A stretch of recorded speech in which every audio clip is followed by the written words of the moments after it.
Hello YouTube বন্ধুরা, movie গল্প by বাংলাতে আপনাদের স্বাগতম। আজকে আপনাদের যে মুভির গল্প বলবো সেটা একটা action thriller movie, Prey. African দেশটির নাম শুনলেই সবার আগে আমাদের মাথায় আসে গরম বা উত্তপ্ত জায়গার কথা। আফ্রিকার মাঝেই রয়েছে পৃথিবীর সবচেয়ে বিশাল মরুভূমি, সাহারা মরুভূমি। প্রতি বছর হাজার হাজার মানুষ নানা উপায়ে তাদের জীবন এখানে হারিয়ে ফেলে। আমাদের আজকের ভিডিওতে এমনই কয়েকজন ব্যক্তির জীবন সম্পর্কে আমরা জানব, যারা তাদের বিমান দুর্ঘটনায় সাহারা মরুভূমির মাঝে আটকে পড়ে। এখানে তাদের সাথে ছিল না কোনো খাবার, না ছিল থাকার মতো কোনো জায়গা। চারপাশে শুধু মরুভূমির উত্তপ্ত বালি আর সাথে ছিল হিংস্র পশুরা। এমন অবস্থায় শেষ পর্যন্ত তারা কি মরুভূমি থেকে বেঁচে ফিরতে পারবে তা জানতে পারবো আমরা আজকের গল্পে। তো চলুন গল্পটি শুরু করা যাক। কাহিনী শুরু হয় সাউথ আফ্রিকার একটি ছোট গ্রাম থেকে। এখানে আমরা অ্যান্ড্রু নামের একজন ব্যক্তিকে দেখতে পাই, যিনি পেশায় একজন ডাক্তার। সে তার স্ত্রী সিউকে নিয়ে আফ্রিকার এই গ্রামে এসেছিলেন এখানকার অসহায় মানুষদের চিকিৎসা করার জন্য। কিন্তু আজ অ্যান্ড্রুর মনটা অনেকটাই খারাপ, কারণ সেখানকার একটি ছোট বাচ্চাকে সে বাঁচাতে পারেনি। তখনই অ্যান্ড্রু জানতে পারে এতদিন ধরে যাদের সে সেবা দিয়েছে, আজ সেই গ্রামের আদিবাসীরাই তাকে মারার জন্য ধেয়ে আসছে। কারণ সেই আদিবাসী বাচ্চাটিকে অ্যান্ড্রু বাঁচাতে পারেনি, তাই আদিবাসীরা মনে করে সে ইচ্ছে করে বাচ্চাটিকে মেরেছে। গ্রামের সবাই আরও জানতে পারে অ্যান্ড্রু একজন খ্রিস্টান ধর্মের অনুসারী, আর আদিবাসীরা খ্রিস্টান ধর্মের মানুষদের একদম পছন্দ করে না, কারণ তাদের বিশ্বাস খ্রিস্টান ধর্মের মানুষরা তাদের ক্ষতি করতে চায়। এর জন্য পুরো গ্রাম তাকে এবং তার স্ত্রী সিউকে মেরে ফেলতে চায়। অ্যান্ড্রু তাড়াতাড়ি করে তার স্ত্রী সিউকে বিষয়টি জানায়। তখন সিউ কিছু বাচ্চাকে একটি গাছের নিচে পড়াচ্ছিল। অ্যান্ড্রু তার স্ত্রীকে বলে, গ্রামবাসীরা আমাদের মারার জন্য এগিয়ে আসছে, আমাদের তাড়াতাড়ি করে এখান থেকে পালাতে হবে। এরপর অ্যান্ড্রু এবং সিউ তাদের সবকিছু ফেলে রেখে গাড়িতে করে গ্রাম থেকে পালিয়ে যায়। এদিকে দেখা যায় মরুভূমি থেকে বাইরে যাওয়ার বা আসার জন্য ছোটখাটো একটা ব্যবস্থা আছে, কিন্তু এখানকার বিমানের অবস্থা খুব একটা ভালো ছিল না। এখানে আমরা গুন নামের এক পাইলটকে দেখতে পাই। গুন ম্যানেজমেন্ট থেকে বিমান ওড়ানোর জন্য অনুমতি চায়, যাতে তারা দ্রুত এখান থেকে বের হতে পারে। কিন্তু বিমানবন্দরের প্রধান কর্মকর্তা গুনকে পারমিশন দিতে রাজি হন না, কারণ গুন তার কোনো সঠিক ডকুমেন্ট দেখাতে পারেননি। এছাড়া তার বিমানও ছিল অনেকটা খারাপ অবস্থায়, যে কোনো সময় দুর্ঘটনা ঘটতে পারে। তবে গুন বিমান ম্যানেজমেন্টকে ঘুষ দিয়ে কোনো রকমে বিমান উড়ানোর অনুমতি নিয়ে নেয়। এদিকে অ্যান্ড্রু তার স্ত্রী সিউকে নিয়ে কয়েক কিলোমিটার দূরে সেই জায়গায় চলে আসে। অ্যান্ড্রু গুনকে বলে তাদেরকে সঙ্গে নিয়ে যাওয়ার জন্য, কিন্তু গুন তাদের বিপদের সুযোগ নিয়ে অ্যান্ড্রুর কাছ থেকে দ্বিগুণ ভাড়া দাবি করে। এ সময় অ্যান্ড্রুর কাছে গুনের দাবি মেনে নেওয়া ছাড়া আর কোনো উপায় ছিল না, কারণ তাদের জীবনের চেয়ে টাকা তো কোনোদিনও বেশি হতে পারে না। তাদের যে করেই হোক এখান থেকে বের হয়ে যেতে হবে। অ্যান্ড্রু, সিউ এবং গুন সহ মোট 8 জন যাত্রী বিমানে উঠে পড়ে। তারা ধীরে ধীরে সামনের দিকে এগিয়ে যায়। অ্যান্ড্রু মনে মনে চিন্তা করে বাড়ি ফিরে গেলে প্রথমে সে তার মা বাবার সাথে দেখা করবে, কিন্তু সে তো জানতো না তার ভাগ্যে অন্য কিছু লেখা আছে। অনেকটা পথ পাড়ি দেওয়ার পর চারপাশের আবহাওয়া হঠাৎ পরিবর্তন হতে শুরু করে। তাদের বিমানে বারবার বাতাসের ধাক্কা লাগে, আর এসব দেখে অ্যান্ড্রু চিন্তা করতে থাকে তাদের কি কোনো বিপদ আসছে। এমন অবস্থায় বিমানের সবাই অনেকটা আতঙ্কিত হয়ে পড়ে, কিন্তু এদিকে গুনের কোনো সাড়া শব্দ নেই। সে ঠান্ডা মাথায় বিমান চালিয়ে যাচ্ছে। গুন সবাইকে বলে, ভয় পাওয়ার কিছু নেই, এগুলো আমার প্রতিদিনের কাজ, তোমরা সবাই শান্ত হয়ে বসো, বাকিটা আমি সামলে নেব। কিন্তু কিছুক্ষণ পরেই পরিস্থিতি আরও খারাপ হয়ে যায়। প্রচণ্ড বাতাসের কারণে গুন বিমানটিকে নিয়ন্ত্রণ করতে পারে না। তখনই এক বিশাল বাতাসের ধাক্কায় বিমানের এক পাশের পাখা ভেঙে যায়। এর ফলে তাদের বিমানটি অনেক তাড়াতাড়ি নিচের দিকে নেমে আসতে শুরু করে। এরপর তারা দেখতে পায় বিমানটি মাটির সাথে ক্র্যাশ করেছে। বিমান দুর্ঘটনায় মাস্ক নামের এক যাত্রী তার স্ত্রীকে হারিয়ে ফেলে, তবে অ্যান্ড্রু সহ বাকিরা প্রাণে বেঁচে যায়। কিন্তু অ্যান্ড্রুর স্ত্রী সিউ তার পায়ে অনেক আঘাত পায় এবং ভালোভাবে দাঁড়াতে পারে না। দেখে মনে হচ্ছে তার পা ভেঙে গেছে। এই মরুভূমির মাঝে যেখানে দূর দূরান্ত পর্যন্ত কোনো মানুষের অস্তিত্ব নেই, তাদের আশেপাশে সিংহসহ ভয়ঙ্কর সব প্রাণী ঘুরে বেড়াচ্ছিল, যে কোনো সময় তাদের ওপর হামলা করতে পারে। তাদের বাঁচার আশা একেবারেই শেষ হয়ে যায়।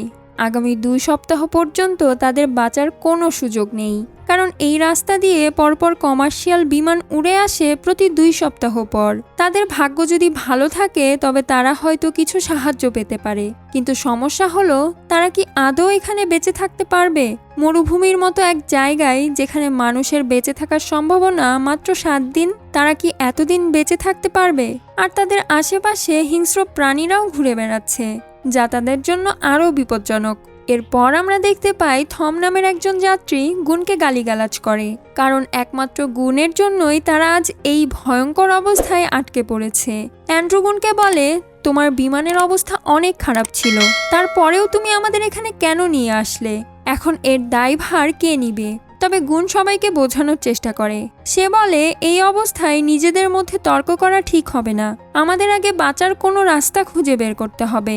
তাছাড়া আমরা এখন সাউথ আফ্রিকার মধ্যভাগে অবস্থান করছি, চারপাশে ভয়ঙ্কর ক্ষুধার্ত পশুরা ঘুরে বেড়াচ্ছে, যে কোনো সময় আমাদের ওপর হামলা করতে পারে। অ্যান্ড্রু ও বাকিরা একে অপরের দিকে তাকিয়ে চুপ থাকে।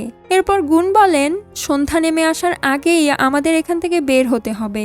আমি একবার ম্যাপে দেখেছিলাম এখান থেকে খানিকটা দূরেই মানুষের বসতি রয়েছে, আমাদের সেখানে গিয়ে সাহায্য নিতে হবে। সবাই গুণের কথা মতো যাওয়ার জন্য প্রস্তুত হয়ে যায়, কিন্তু অ্যান্ড্রু তাদের সাথে যাবে না, কারণ সিওর অবস্থা অনেকটাই খারাপ, সে আর হাঁটতে পারবে না। এই জন্য অ্যান্ড্রু সিদ্ধান্ত নেয় সে সিওয়ের সাথেই থাকবে। তিনি বাকি সবাইকে বলে, তোমরা সেই গ্রামের দিকে চলে যাও, যদি কোনো সাহায্য পাও তবে আমার জন্য পাঠিয়ে দিও। এখানে আমরা দেখতে পাই গুণের কাছে তার একটি বন্দুক রয়েছে। তখন থম গুণকে বলে, তোমার বন্দুকটি এদের দুজনকে দিয়ে যাও, কারণ তারা তো এখানে একা থাকবে। কিন্তু গুণ সরাসরি তার প্রস্তাব নাকচ করে দেয়। সে থমকে বলে, সবার আগে আমি নিজেই বাঁচতে চাই, কে বেঁচে থাকবে আর কে মরবে সেটা আমার দেখার বিষয় নয়। এরপর তারা 4 জন মরুভূমির ভিতর দিয়ে সামনের দিকে যাওয়া শুরু করে। অনেকটা পথ পাড়ি দেওয়ার পর মাস্ক গুণকে বলে, আমরা হয়তো ভুল দিকে যাচ্ছি, আমার মনে হচ্ছে আমাদের অন্য দিকে যাওয়া উচিত। কিন্তু গুণ তাদের কথায় কোনো পাত্তা দেয় না। সে সবাইকে বলে, আমি প্রতি সপ্তাহে এই রাস্তা দিয়ে বিমান নিয়ে যাই, এজন্য আমি ভালোভাবেই জানি আমাদের কোথায় যেতে হবে। তুমি আমাকে বেশি জ্ঞান দিও না, আমার পেছনে আসো, আর না হলে অন্য কোথাও চলে যাও। কোনো উপায় না পেয়ে তারা 3 জন গুণের পেছনে চলতে শুরু করে। এভাবে তারা অনেকটা পথ পাড়ি দেয়, কিন্তু এতটা পথ পাড়ি দেওয়ার পরেও তাদের সামনে কোনো মানুষের অস্তিত্ব আসে না। মরুভূমির উত্তপ্ত বালি ছাড়া তাদের সামনে আর কিছুই দেখা যায় না। এমন অবস্থায় টাইলর নামের একজন ক্লান্ত হয়ে বালির মাঝেই শুয়ে পড়ে। এজন্য গুণ তাকে খাওয়ার জন্য পানি দেয়। গুণ তাদের বলে, আমাদের আর একটু সামনে যেতে হবে, তাহলে আমরা সেই গ্রামটা খুঁজে পাবো। এরপর তারা আবারও সামনের দিকে এগিয়ে যায়। অনেকটা দূরে আসার পর তারা একটি উঁচু জায়গায় গিয়ে দাঁড়ায়। গুণের পরিকল্পনা অনুযায়ী এখান থেকে গ্রামটি দেখা যাওয়ার কথা, কিন্তু তাদের সামনে অনেক দূর দূরান্ত পর্যন্ত মরুভূমির উত্তপ্ত বালি ছাড়া আর কিছুই দেখা যায় না। এটা দেখে সবাই হতাশ হয়ে পড়ে। এখানে ম্যাক্সের ধারণাই সঠিক ছিল, তারা হয়তো ভুল রাস্তা দিয়ে এসেছে। এজন্য ম্যাক্স গুণের ওপর অনেকটাই রেগে ওঠে। সে গুণকে বলে, আমি তোমাকে বারবার বলেছিলাম তুমি আমাদের ভুল রাস্তায় নিয়ে যাচ্ছ, কিন্তু হাজার বলার পরেও তুমি আমার কথা শোনোনি। ম্যাক্স এতটাই রেগে ওঠে যে সে গুণের বন্দুক নিয়ে তাকে গুলি করার চেষ্টা করে, কিন্তু থম তাদের দুজনকে আটকায়। সে সবাইকে বলে, আমাদের মধ্যে এভাবে লড়াই করে কোনো লাভ নেই, উল্টো আমরা আরো দুর্বল হয়ে পড়ব। যা হয়েছে তা ভুলে যাও, চলো আমরা আবারও বিমানের দিকে ফিরে যাই, কাল সকালে অন্য কোনো উপায় খুঁজে বের করা যাবে। থম আরও বলে, এভাবে লড়াই করলে হয়তো আমাদের শরীরে ফিরে যাওয়ার মতো শক্তিটুকু আর থাকবে না। অপরদিকে বিমানের ভিতরে অ্যান্ড্রু এবং সিউ রয়েছে। অ্যান্ড্রু তার স্ত্রীর পাশে বসে তাকে পাহারা দিচ্ছিল। সেই সময় অ্যান্ড্রু তার আশেপাশে কিছু শব্দ শুনতে পায়। তার মনে হয় হয়তো কেউ তাদের দিকে এগিয়ে আসছে। আসলে রক্তের গন্ধের কারণে এখানকার সিংহ তাদের অবস্থান বুঝতে পারে, তাই ধীরে ধীরে সেই সিংহটি তাদের দিকে এগিয়ে আসতে থাকে। এমন সময় সিউ অ্যান্ড্রুকে বলে, আমি তোমাকে অনেক ভালোবাসি, যদি আমরা এখান থেকে বাড়ি ফিরতে পারি তাহলে সবার আগে আমরা একটি বাচ্চা নেব। আমি চাই আমাদের একটা পরিবার হোক। অপরদিকে গুণ এবং বাকিরা মরুভূমির মাঝে ঘুরতে থাকে। এমন সময় ম্যাক্স সিদ্ধান্ত নেয় সে আজকেই গ্রামটি খুঁজে বের করবে, কিন্তু বাকিরা তার কথায় রাজি হয় না, কারণ একটু পরেই সন্ধ্যা নেমে আসবে। রাস্তার মাঝে শিকারী পশুরা তাদের ওপর হামলা করতে পারে, কিন্তু ম্যাক্স তাদের কোনো কথা শুনতে রাজি হয় না। সে একাই তার কাছে থাকা বন্দুক নিয়ে বেরিয়ে পড়ে। ম্যাক্স আসলে বুঝতে পারে না সে নিজেই তার মৃত্যুকে ডেকে আনছে। ম্যাক্স বাদে বাকি 3 জন তাদের যাত্রা চালিয়ে যায় এবং অনেকটা পথ পাড়ি দিয়ে সন্ধ্যা হওয়ার আগেই তারা বিমানের কাছে পৌঁছায়। কিন্তু সেখানে গিয়ে তারা অ্যান্ড্রু এবং সিউকে কোথাও দেখতে পায় না। বিমানের চারপাশে অনেক রক্তের দাগ লেগেছিল।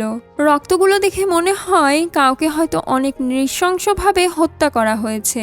গুণ বিমানের চারদিকে ভালোভাবে ঘুরে দেখে। ঠিক তখনই পেছন থেকে তার ওপর কেউ হামলা করে। আসলে হামলাকারী ছিল অ্যান্ড্রু নিজেই। সে গুণকে জোরে চিৎকার করে বলে, আজ তোমার জন্য আমি আমার স্ত্রীকে হারিয়ে ফেলেছি। তুমি যদি আমাকে বন্দুকটা দিয়ে যেতে তাহলে আমি সিউকে বাঁচাতে পারতাম। অ্যান্ড্রু এই অবস্থায় গুণের গলা ধরে জোরে চাপ দেয়, যার ফলে গুণ শ্বাস নিতে পারে না। এমন পরিস্থিতিতে থম এয়ারগান শুট করে দুজনকে আলাদা করে। এরপর আমরা দেখতে পাই অনেক সময় ধরে কেউ কারো সাথে কথা বলছে না। এর মাঝে এক সময় গুণ থমের কাছে আসে।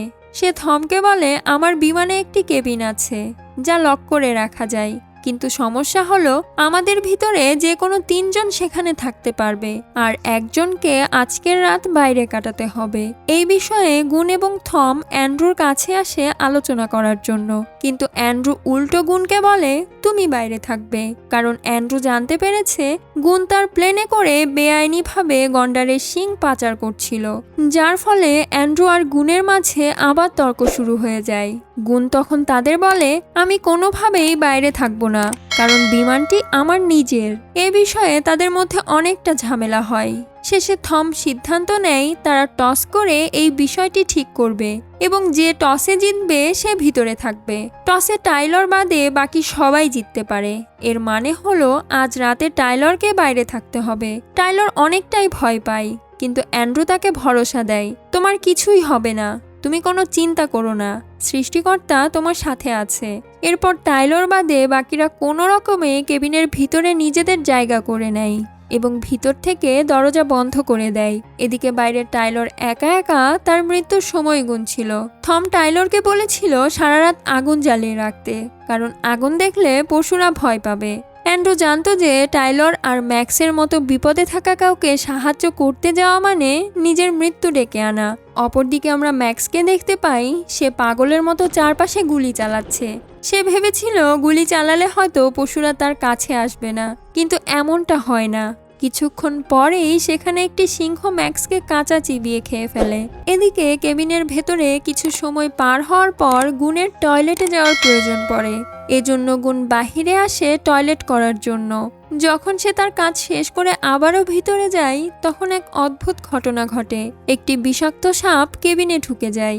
এদিকে বাইরে টাইলর বারবার ঘুমিয়ে পড়ছিল, আর ঘুমের কারণে তার পাশে থাকা আগুন ধীরে ধীরে নিভতে শুরু করে। এর ফলে চারপাশে থাকা সিংহগুলো একত্রিত হয়ে টাইলরের ওপর হামলা করে। ভেতর থেকে তারা সবাই টাইলরের চিৎকারের আওয়াজ শুনতে পায়, কিন্তু কেউই সাহস পায়নি দরজা খুলে বাইরে বের হতে। এর মাঝে ভুলক্রমে একবার দরজা খুলে যায়। দরজার বাইরে দেখা যায় টাইলরকে সিংহরা ছিঁড়ে ছিঁড়ে খাচ্ছে। এই দৃশ্য দেখে থমের হৃদয় আঁতকে ওঠে। এর মাঝে আরেকটি সিংহ দরজার পিছনে থমকে দেখতে পায় এবং সিংহটি তাদের দিকে এগিয়ে আসে।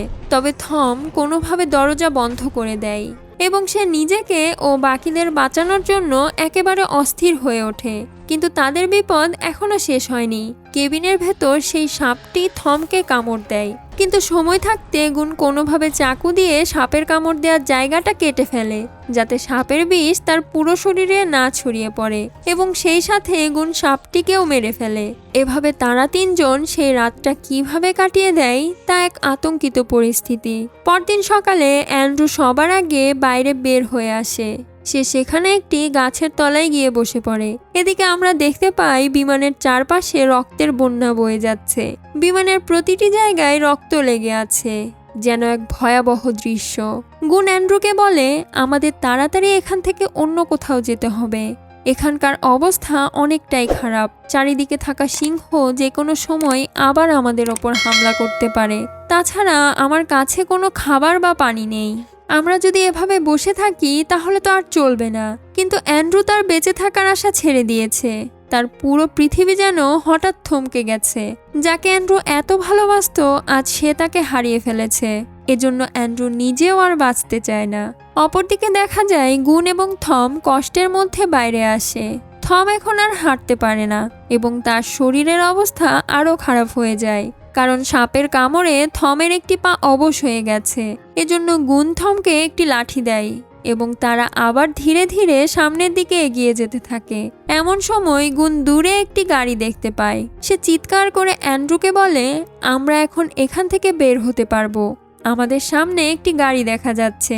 কিন্তু গাড়িটি কাছে আসতেই দেখা যায় তারা আসলে ছিল সেই গ্রামের আদিবাসী, যেখান থেকে অ্যান্ড্রু এবং সিউ পালিয়ে এসেছে। আদিবাসীরা অ্যান্ড্রুকে মারার জন্য মরুভূমির মাঝে তাকে খুঁজে বেড়াচ্ছে। তারা অ্যান্ড্রু সহ বাকিদের আটক করে। সেই সাথে তাদের মধ্যে একজন অ্যান্ড্রুকে অনেক গালিগালাজ করে।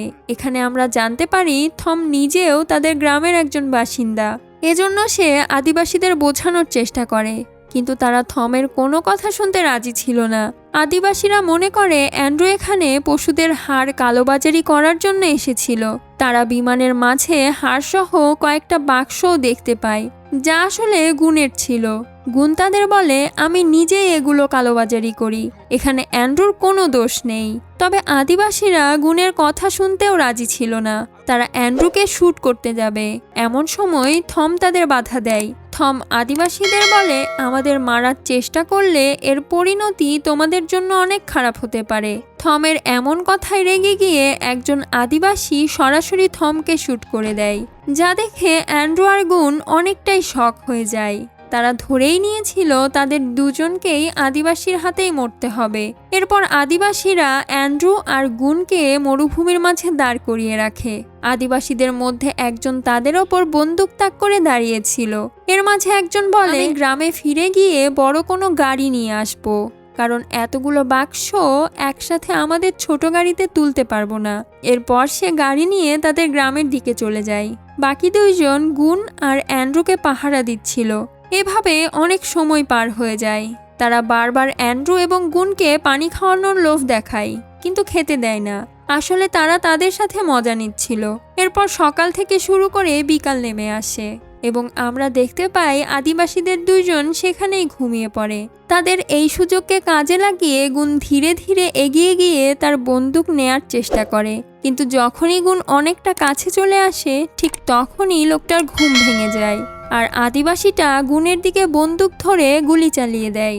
তখন গুনের ভাগ্য ভালো ছিল, কোনো একটা কারণে বন্দুকের ভেতর থেকে গুলি বের হয় না। এই সুযোগে গুন তার ওপর হামলা করে দেয়, কিন্তু ততক্ষণে তার অন্য সঙ্গী গুনকে শ্যুট করার জন্য বন্দুকটা নেয়। তবে ঠিক তখনই অ্যান্ড্রু পেছন থেকে এসে তাকে ধরে ফেলে এবং তার নিজের বন্দুক দিয়েই তাকে মেরে ফেলে।